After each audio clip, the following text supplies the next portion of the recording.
गंगे में यूपी की 5 परियोजनाओं को मिली मंजूरी। वाराणसी प्रदेश में गंगा नदी के संरक्षण और सफाई के लिए होने वाले प्रयासों को एक और कामयाबी मिली।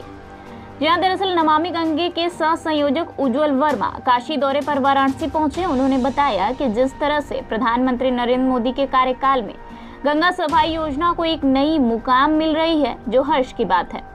और उन्होंने बताया कि प्रदेश में गंगा नदी के संरक्षण और सफाई के लिए होने वाले प्रयासों को एक और कामयाबी मिली है। राष्ट्रीय स्वच्छ गंगा मिशन की दिल्ली में हुई 56वीं कार्यकारी समिति की बैठक में उत्तर प्रदेश के लिए 73.39 करोड़ की लागत वाली 5 परियोजनाओं को मंजूरी दी गई है।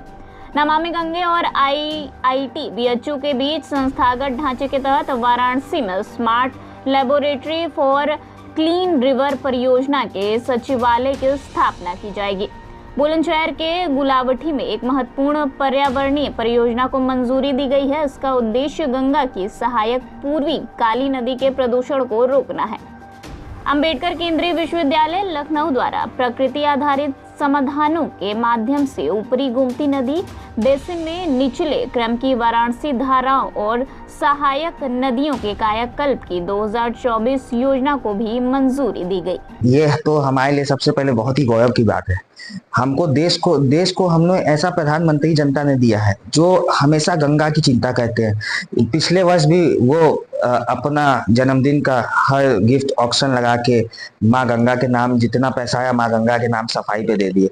इस साल भी वो 5 परियोजना पास किए जो 73.39 करोड़ रुपए का था।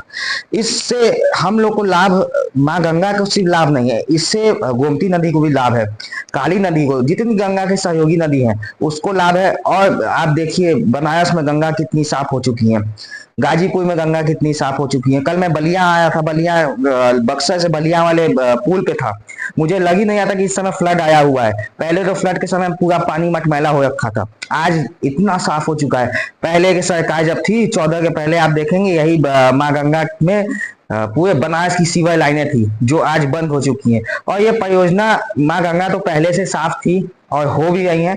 ये परियोजना माँ गंगा के लिए साथ साथ उनकी सहयोगी नदी, उनकी बहन कही जाने वाली गोमती नदी, काली नदी जो पूरी धूमिल हो चुकी थी, काली नदी को हम लोग साफ करने का पूरा प्रयास करेंगे। और नमामि गंगे की पूरी टीम से मैं यही आशा करता हूँ कि जिस तरह प्रधानमंत्री और हमारे माननीय मंत्री स्वतंत्र देव जी काम करते हैं उस तरह नमामि गंगे के हर एक कर्मचारी काम करे।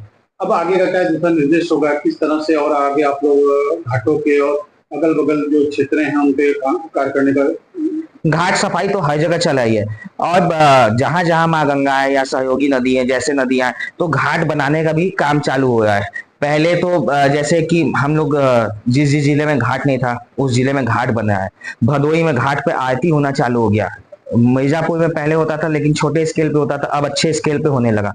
आप गाजीपुर चले जाइए, वहां भी आरती होने लगा। अब तो जनता भी जागरूक हो रही है माँ गंगा के प्रति और गंदगी नहीं कर रही है जनता भी। पहले तो आप घाटों पे जाते थे तो साबुन के लिए जागरूक करना पड़ता था, अब तो प्रधानमंत्री जी से, स्वतंत्र देव जी से और माननीय योगी जी के आग्रह पे जनता खुद वहां साबुन नहीं लगाती।